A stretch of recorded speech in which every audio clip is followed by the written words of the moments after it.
Hello, I'm going to be introducing Plone, P-L-O-N-E. Plone itself is an odd surname, certainly in some languages, but it also happens to be the name of an electronic music producer from the UK. And the Plone that I'm going to be talking about actually takes its name as inspiration from that particular group whose music you can hear in the background right now. But the Plone that I'm going to be talking about is the Plone open source content management system.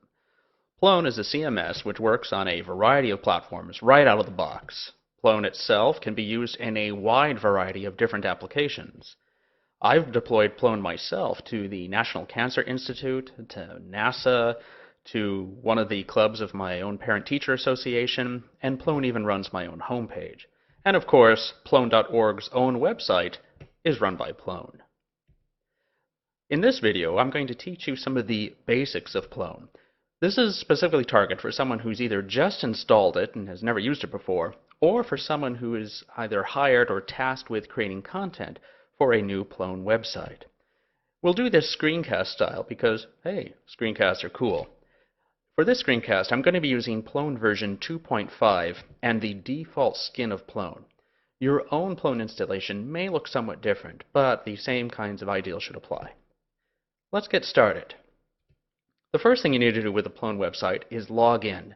Plone, unlike some other CMSs out there, has rigorous security.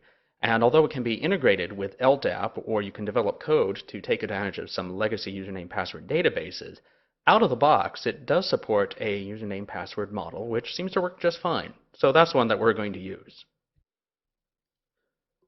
To log into a Plone website, I point my browser at it, and in this login box over here in the corner, I put in my username, nutjob, my very secret password, and click the login button.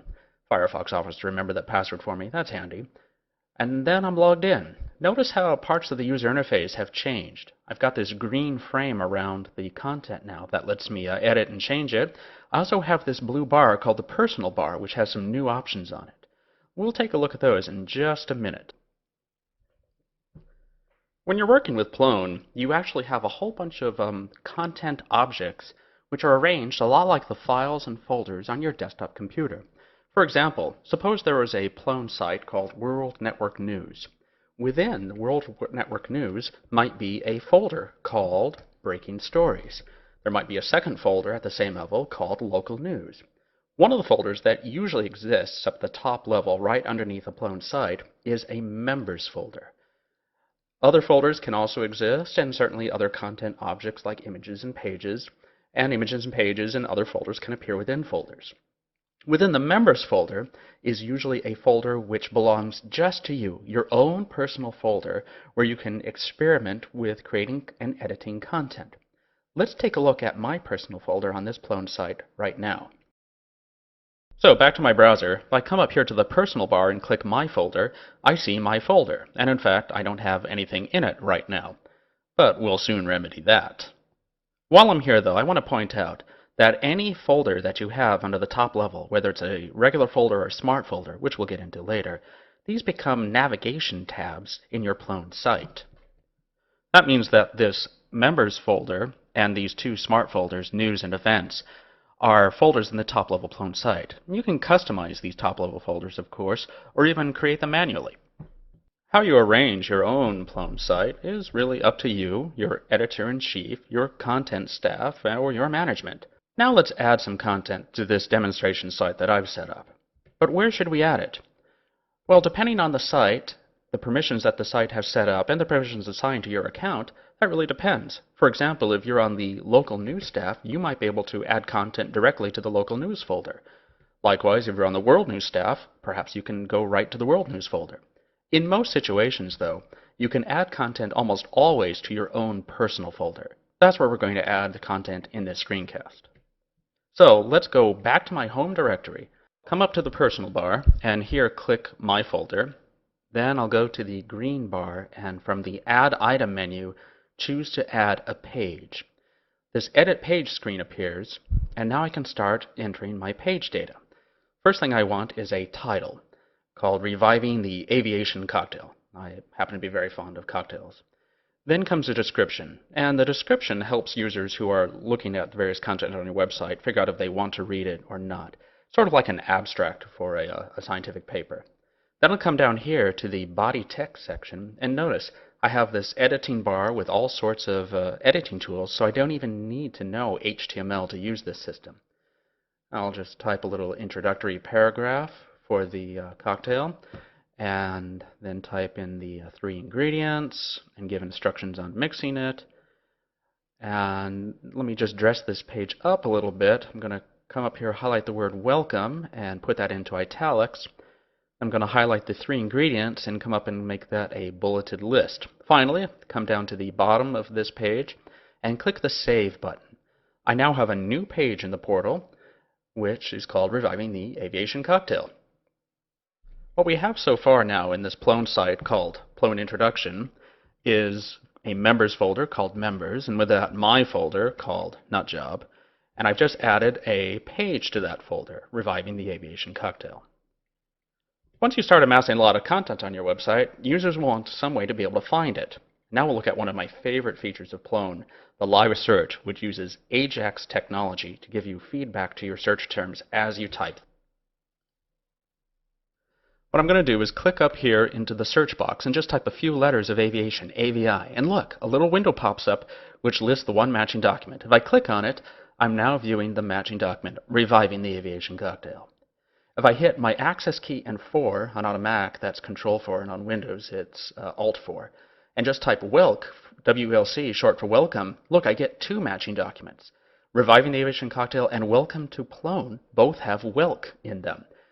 And notice I can just use the arrow keys. I don't even have to use the mouse. I can move up and down and surf this website without having to reach for the mouse. So this document matched because it had the word welcome in it, but maybe I'm looking for something which just has welcome in the title. For that, I can use the advanced search. The advanced search lets me search for text within each content by its title, for keywords, by searching just the description, by searching when the content was modified, or by limiting the search to just certain kinds of content. For example, I'm going to select all none here, choose none, and then say I'm just looking for pages. I can limit the search by author or even by review status. Let's find documents which just have welcome, though, in the title. So here in the title field, I'll hit welcome, and I get just one match this time, welcome to Plone. I can even get an RSS feed of these results. And sure enough, welcome occurs in the title of this particular page. I can click the Edit tab up there and change this page if I wanted to too. We've seen just the page content type so far, but there's plenty of other content types that come with Plone out of the box. We haven't even touched on workflow yet. But this screencast is getting a little bit long, so I want to do one last thing before we end. Something just to satisfy my own vanity. If I come up here to the Members tab, I have a search form I can fill out to find members. But if I just go right to the bottom and click Search, then I see there's only one member on this particular site, and that's me, with this kind of ugly black silhouette. And I click it, I get my folder. But if I come up here to the personal bar and click my name, then I get a chance to actually edit some of these personal details, and can add information like where I am right now, which is Dallas. Please don't hold that against me. I can put in a little short biography for myself. I'll say I'm a total nut job, but eminently employable. I can put in the URL to my homepage, SeanKelly.biz, and best of all, here I can change that black silhouette to a picture of, well, my actual head. I'll click Save, and now when I click the View tab, I, sure enough, see my own face, and if I go back to Members and search for all members, I now show. When you're done working with the site, the last thing you do is log out. So just come up here to the personal bar and click Log Out. That's all there is to it. We've covered logging in, creating web pages, searching for content, adjusting your profile, and logging out. But that's just the tip of the iceberg. There are a ton of other things you can do with Plone right out of the box, and with a little programming you can even get into some advanced topics. But we'll have to save those for future screencasts. For now, if you want more information, there's tons of documentation at Plone.org. Or if you want to chat to some of the people who've invented and helped maintain Plone, come to the IRC chat room on server irc.freenode.net, chatroom Plone. You can even talk to me there, and I'll help answer your questions about Plone or on classic cocktails. My username there is, of course, Nutjob. Thank you for listening.